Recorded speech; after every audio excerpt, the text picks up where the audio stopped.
The king of electric cars has been dethroned. Or has it? Because while a new company is selling way more cars, the old ruler is somehow richer than ever. For more than a decade, Peter, one name has basically been synonymous with the electric car. We all know it, Tesla. But in 2025, a Chinese company many people, in America at least, had never heard of, did the unthinkable. It's pretty staggering. BYD sold a staggering 4.6 million vehicles, while Tesla sold around 1.64 million. That's not a rounding error. That's an earthquake shaking the entire auto industry. But here is the twist. While BYD sold all those cars, it's critical to know that their number includes both fully electric cars and plug-in hybrids, so they're still doing a little gas. Tesla only sells electric cars, and even though BYD beat Tesla in pure EV sales for the first time, selling 2.26 million cars to Tesla's 1.64, still huge numbers, 1.64 million. Tesla is still the master of making money. Their market cap is way higher, pulling in significantly more profit on each car it sells. So who is really winning the war for the future of the automobile? Is it the company selling the most cars or the company making the most money? And the answer is a lot more complicated than you might think. Let's get into it, Peter.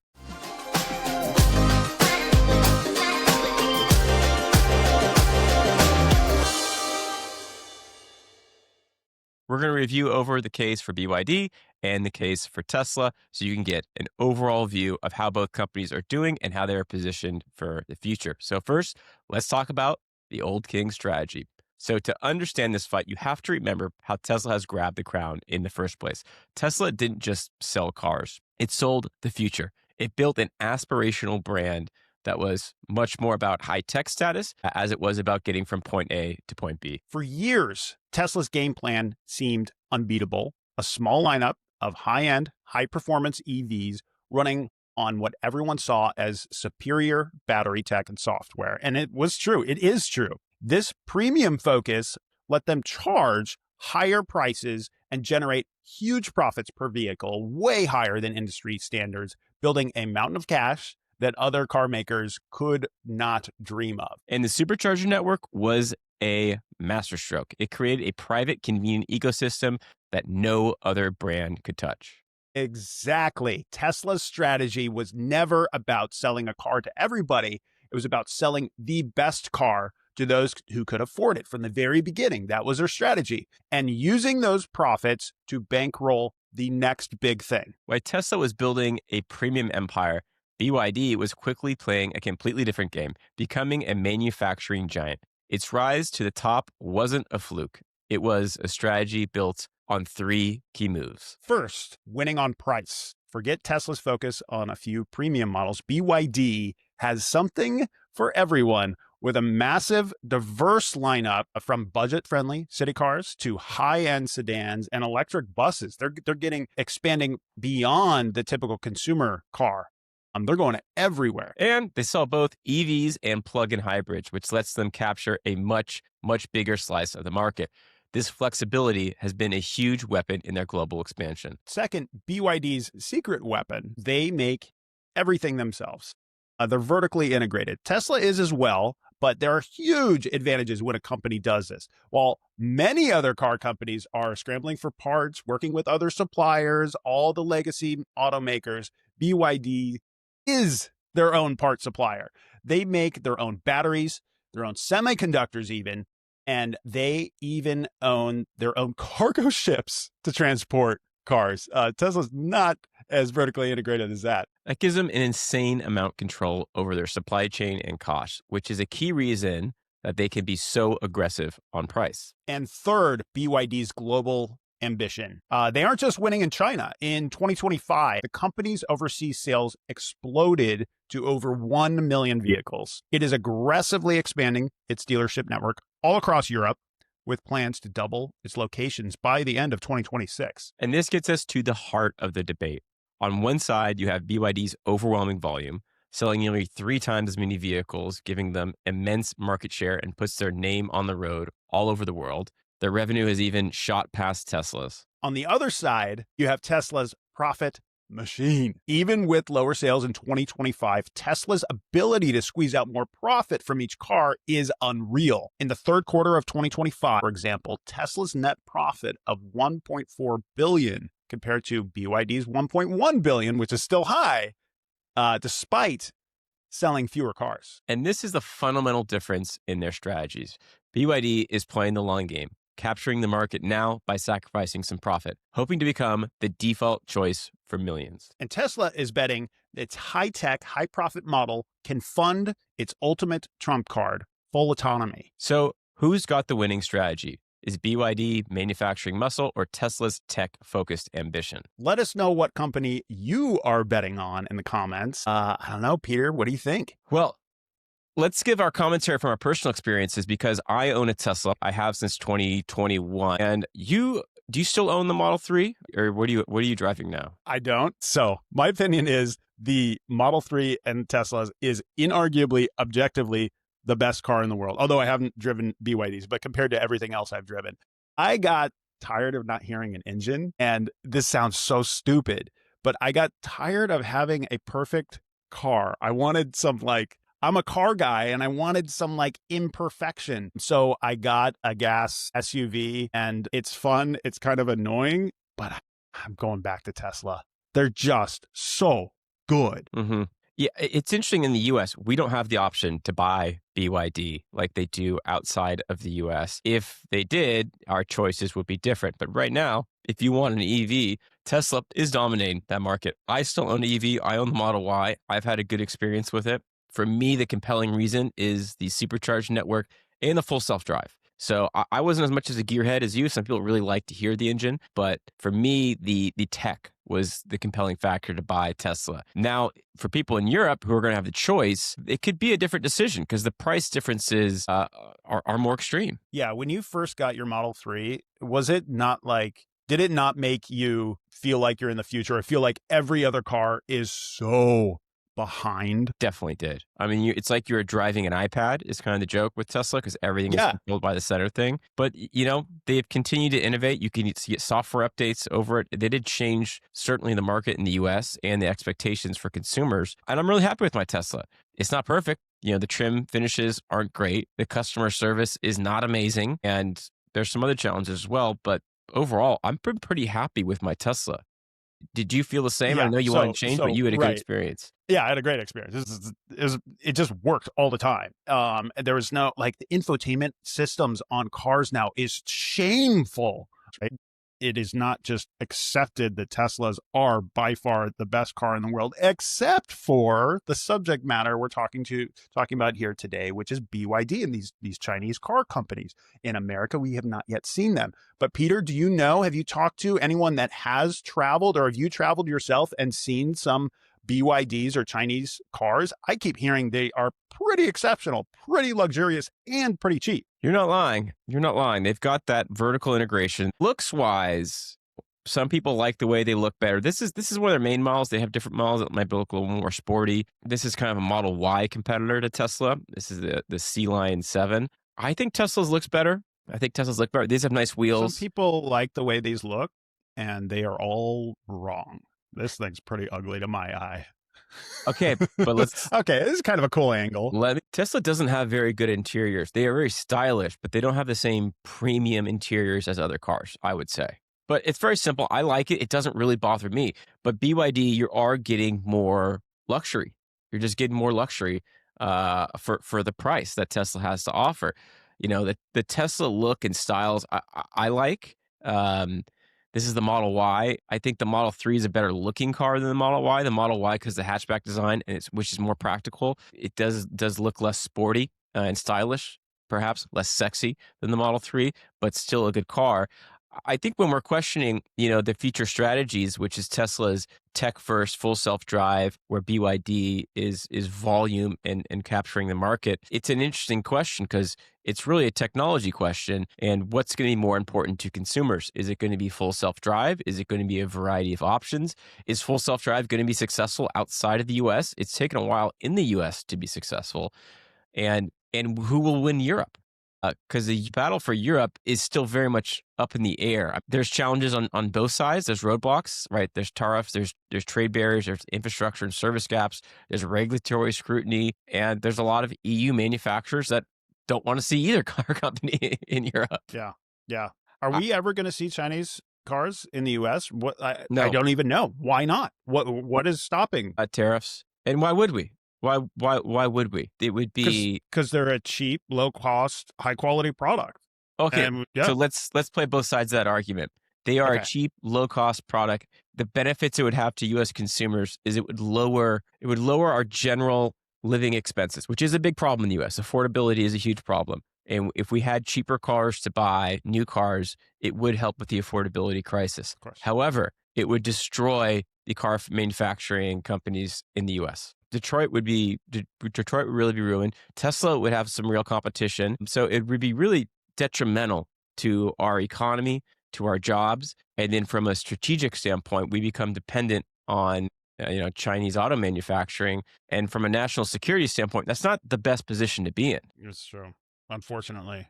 China could essentially, the Chinese government could subsidize the production of these vehicles in order to destroy our car manufacturing abilities, and then we are put in a bad situation. So we wouldn't ever do it. I don't see a situation where we let it happen because it would have such devastating effects. I think I think you're right, but it's just so weird. It's like, you and I want to sit here as consumers and talk about the best product and cool, like this thing's really nice and it's really cheap, right? Like, great, I can't wait. But unfortunately, it's like the world has gotten a little contentious that we need to think about some of these bigger picture things, or at least the people who are making decisions have to consider these things.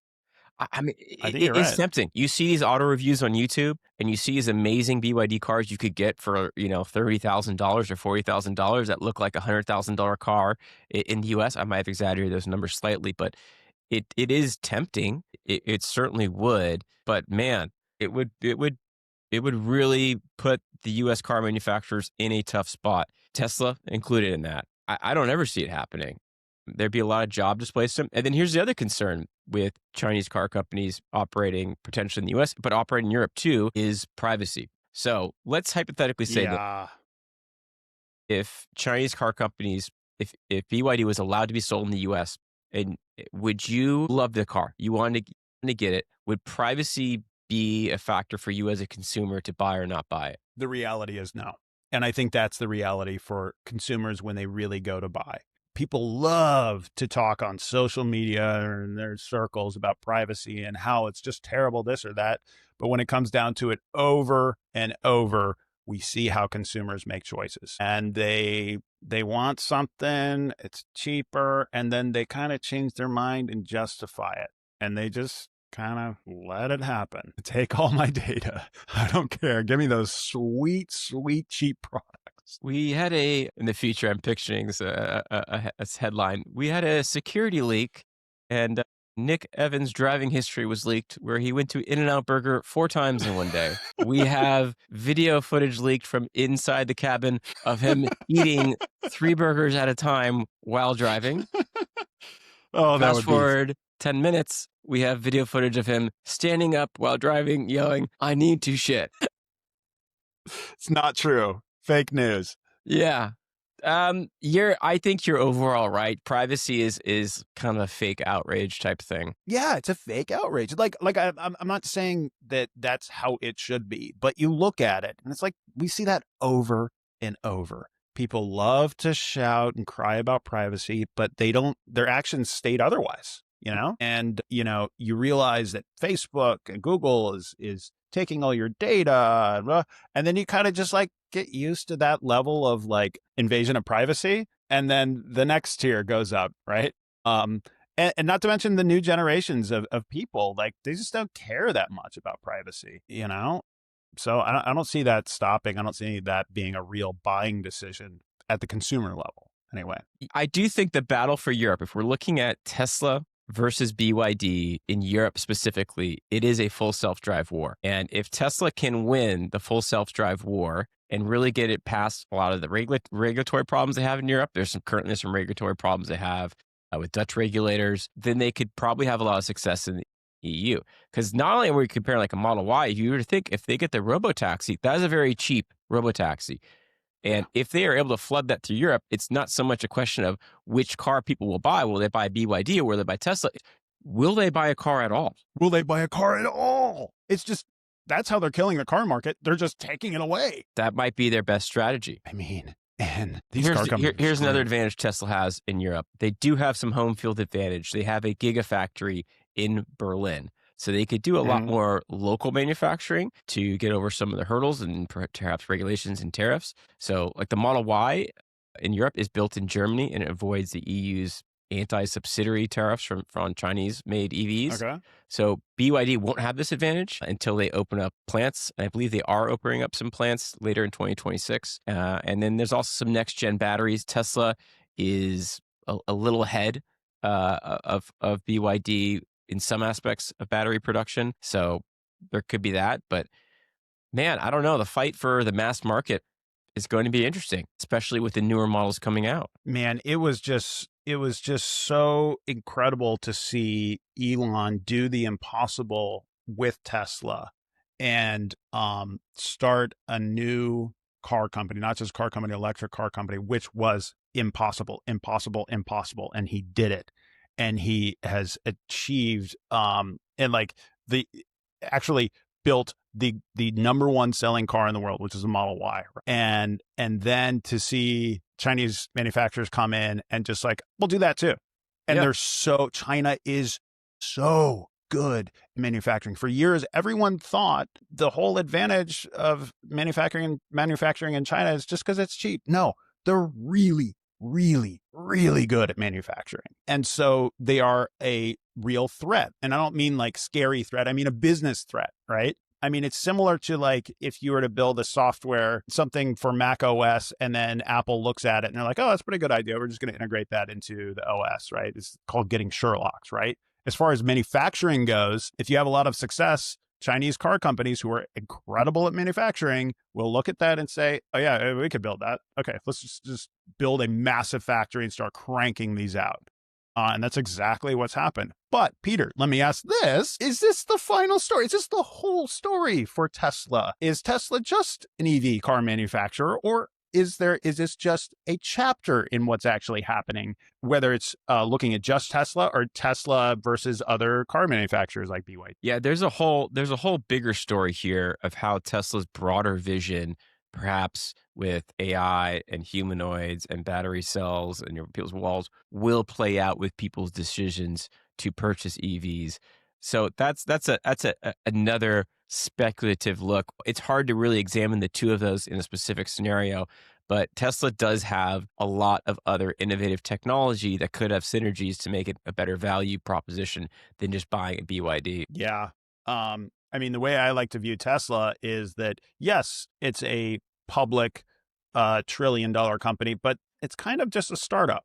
And this is their first product that is generating some cash for them, but this is not the end. I mean, people in the public markets like to look at Tesla as if it's just an EV manufacturer, right? And they're perplexed by the market cap because the numbers just don't make sense, right? But we all know Tesla, not just self-driving cars in their near future, but like you said, Optimus robots, and who knows what's next. And they are extremely capable of manufacturing. So is China, right? But we're now at this level that you've mentioned earlier, Peter, where there are some regulatory considerations, right? And so if people don't want, if the people in charge making regulations don't want Chinese EVs here, they probably definitely don't want Chinese humanoid robots here, right? And so Tesla may be able to corner the market. I mean, that's a whole other thing. We talked about that last week. Humanoid robots, maybe they'll be able to corner the market on humanoid robots. Maybe they'll have to corner it. Maybe they just start cranking these out, and that will be their future. Yeah. So to summarize the battle, which has kind of come down to a battle of Europe for 2026, which is a key part. Mm-hmm. Okay. We've got Tesla on one side, and their primary edge is going to be AI and software and full self-drive. And then BYD on the other end, their primary edge is the absolute cost. It's just straight cost leadership, the vertical integration, the cheaper prices. From a battery technology standpoint, Tesla's got the high performance. This is the 4680 nickel battery. Or BYD is a little bit more of a safety focused blade. From a manufacturing standpoint, Tesla has automation in Germany. Plants are existing, but BYD has got the vertical integration, so they can jump, manufactures very affordably. From a brand image standpoint, Tesla is your premium. This is the iPhone of cars currently, where BYD could be seen more of a value and practicality, perhaps more of like a Toyota of EVs. So it's not simple who's going to win this battle. Both are going to probably sell a lot of vehicles. And really, I think the determining factor is going to be what impact will full self-drive have on this. And what is an interesting thing I'm going to pull up here, I'm going to pull up Kalshi prediction of when Tesla will launch full self-drive. And I think this will be an indicator of where they are in that battle. And what the future might look like. So if we look to Kalshi, which is a prediction market here, it's got a pretty popular bet going right now of when will Tesla launch full self-drive. And we've got almost $3 million in volume betting on this. And before March of 2026, the prediction markets are giving that a 31% chance. So that's roughly 3 months away. 4 months from when we're recording this in January. Before April 2026, 47% chance. So that's kind of the break even. They're saying they might be about 4 or 5 months away. And then before May of 2026, it's got a 66% chance. So I don't know. Who do you think will win in this battle for global EV domination? How will Europe And how do you even define winning too? Like that I actually want to see in the comments. Like, who's going to win this, right? But how would people define winning between Tesla and BYD? Tesla will win if full self-drive and self-driving becomes widely adopted. BYD will win if the affordability crisis continues. I think that's how I look at it. Yeah. So thanks everyone for joining. Really appreciate it. And make sure you like and subscribe and help us out. Thanks a lot. See you next week. See you everyone.